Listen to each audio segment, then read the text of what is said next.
எல்லோருக்கும் வணக்கம். ரொம்ப சந்தோஷம். நான் பெரிதும் மதிக்கக்கூடிய ஆளுமைகள் வந்து படம் பிடிச்சிருக்குதா பேசுனது. எனக்கு இவங்க கூட பிடிக்காதுன்னு தான் நான் யோசித்தேன் நான் ஃபஸ்ட்டு. ஏன்னா இந்த படம் ஏன் எடுத்தேன்னு எனக்கு தெரியும், அதுக்கான நோக்கம் என்னன்னு தெரியும், அது கரெக்டாக போய் சேர்ந்துச்சுன்னு நான் நினைக்கிறேன். ஏன்னா நான் வந்து ஃபஸ்ட்டு டே இந்த படம் எடுக்கிறப்பவே எனக்கு தெரியும், இந்த படம் வந்து வரப்பவே நிறைய பேர் அதை பற்றி பேசுவாங்க, இந்த ஃபஸ்ட்டு டே வந்து காலி பண்ணுறதுக்கு ட்ரை பண்ணுவாங்கன்னு நான் யோசிச்சேன். நான் ஏன்னா என் அசிஸ்டன்ட் கிட்ட நான் அதான் சொல்லி வச்சுருந்தேன், ஃபஸ்ட்டு டே இந்த படம் நல்லா இல்லை, ஃப்ளாப்புன்னு சொல்லிட்டு எல்லாமே சொல்லுவாங்க அப்படின்னு சொல்லிட்டு நான் சொல்லி வச்சுருந்தேன். அது நடந்தது. ஆனால் நான் சில விஷயம் தினமணி மாதிரியான ஆட்கள் எதிர்க்கிறதுலேருந்து எனக்கு எந்த பிரச்சனையும் கிடையாது. அவங்களாம் வந்து ஏன்னா நான் இவங்கெல்லாம் யாருன்றது எனக்கு தெரியும். ஆனால் நம்ம முற்போக்கு அப்படின்னு ஒரு கூட்டம் இருக்குதுல்ல, அதுக்குள்ளே நம்மளை நிற்க வச்சு நம்ம பேசுகிறப்போ இவங்கெல்லாம் நம்ம சப்போர்ட்டர்னு நினைப்போம்ல. இப்போ அவங்க நம்மளை காலி பண்ணுவாங்கன்னு சொல்லிட்டு நம்ம கொஞ்சம் எதிர்பார்க்கல, அது நடந்தது. அது கொஞ்சம் அதிர்ச்சியாக தான் இருந்தது எனக்கு. ஆனால் வந்து இது வந்து எனக்கு அந்த கபாலி வந்து ஒரு படிப்பினை கொடுத்துருக்கு அப்படின்னு தான் நான் நினைக்கிறேன். மற்றபடி வந்து இந்த படம் பொதுமக்கள் வந்து அவங்க இல்லைன்னா மெயின்ஸ்ட்ரீம் சினிமா அப்புறம் வந்து ஒரு காமன் ஆடியன்ஸ் வந்து இந்த படத்தை வந்து கொண்டாடலைன்னா இது இவ்வளோ தூரம் வந்திருக்காது. இன்றைக்கு வரைக்கும் வந்து 25/3 இன்றைக்கி வந்து சிட்டியில் எல்லா தேட்டருமே ஹவுஸ்ஃபுல். ஆல்மோஸ்ட் வந்து தமிழ்நாட்டில் இருக்க எல்லா தேட்டருமே வந்து கபாலி வந்து நிறைய படங்கள் வந்திருக்கு. அப்படி இருந்தாலும் வந்து கபாலியை வந்து எல்லாருமே இன்றைக்கி வந்து தியேட்டரு அரங்கு நிறைந்த காட்சியில் தான் இருக்குதுன்னு சொல்லிட்டு இப்போ தான் எனக்கு ஒரு மெசேஜ் வந்தது. எனக்கு நான் டெய்லி எப்படி ஓடல இதே தான் உட்காந்து பார்த்துட்டே இருப்பேன். இது கமர்ஷியல் ரீதியாக சக்ஸஸ் பண்ணணும் இந்த படத்தை அப்படின்னு தான் நான் யோசிச்சிட்டே இருப்பேன். ஏன்னா நம்ம நினைக்கிற சினிமா நம்ம எடுக்கிறோம், இந்த படம் வெற்றி அடைஞ்சால் தான் இது சம்மந்தமான கருத்துக்களுடைய படங்கள் வந்து இங்கே மெயின்ஸ்ட்ரீம் சினிமாவில் வரும், மக்கள்கிட்ட போய் பேச முடியும். அப்போ தான் வந்து இது வந்து ஏன்னா தோல்வி அடைஞ்சதுன்னா அதுக்கப்புறம் பேசவே முடியாது. அட்டகத்தி வந்து ஜெயிக்கலைன்னா நான் இங்கே இருக்கவே முடியாது.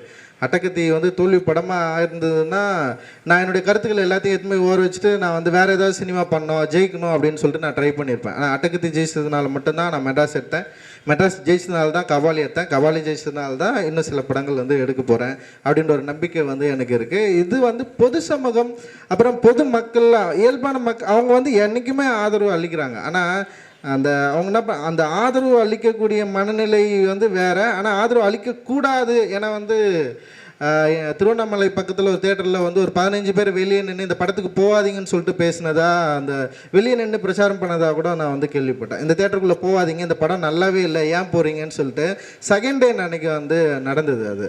அது மாதிரி நிறைய இடத்துல இந்த படம் வந்து வேஸ்ட்டு. ஏன்னா நான் அந்த ஃபஸ்ட்டு ஷோக்கு அப்புறமே நிறைய பேர் எழுதி பண்ணாங்க. நிச்சயமாக இந்த படத்தில் பிரச்சனை இருக்குது, நான் இல்லைன்னு சொல்ல. நான் இந்த படத்தில் என்ன பிரச்சனை இருக்குதுன்னு எனக்கு தெரியும், இந்த பிரச்சனையோட விஷயங்கள் எனக்கு தெரியும். இதை மீறி தான் இந்த படத்தை இதை வந்து மக்கள்கிட்ட கொண்டு போய் சேர்க்கணும்னு சொல்லிட்டு நம்ம வந்து யோசித்தோம்.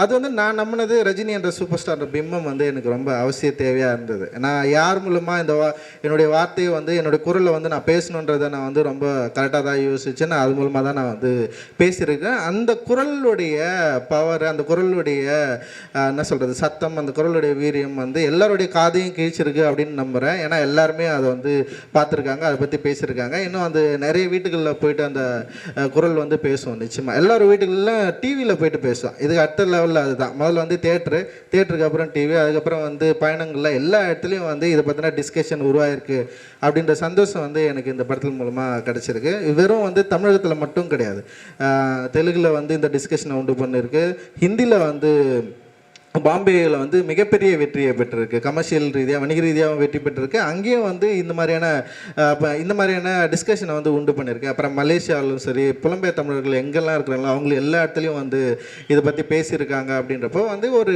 ஒரு மாஸ் பவர்ஃபுல்லான ஒரு கேரக்டர், ஒரு சூப்பர் ஸ்டார் இமேஜை நம்ம வந்து சமூக சில விஷயங்களுக்காக நம்ம வந்து பயன்படுத்தியிருக்கோம். அப்படின்றப்போ வந்து ஒரு படைப்பாளியாக ஒரு சந்தோஷம் எனக்கு வந்து இந்த படத்தில் வந்து கிடச்சிருக்கு. அதை மீறி வந்து இதில் நிறைய பிரச்சனைகள் இருந்திருக்கு. நீங்கள் படம் பார்க்குறப்பவே உங்களுக்கு தெரிஞ்சிருக்கும்.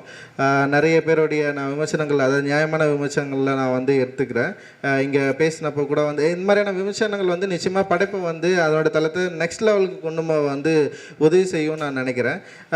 அது மாதிரி அப்படி தான் நான் ஃபஸ்ட்டு படத்துலேருந்து நான் இன்றைக்கி வரைக்கும் நான் அப்படி தான் யோசிக்கிறேன். மற்றபடி என்னை திட்டவங்களை பற்றியோ என்னை வந்து காலி பண்ணணும்னு நினைக்கிறவங்களை பற்றி எனக்கு எந்த கவலையுமே கிடையாது. ஏன்னா இந்த இந்திய சமூகத்தில் ஒரே ஒரு குரல், அது வந்து என்னென்னா இந்திய சுதந்திர போராட்டம் இந்த ஆகஸ்ட் 15னா இந்த ஒரே ஒரு குரல் வந்து கடைசி வரைக்கும் ஒழிச்சிட்டே இருந்தது.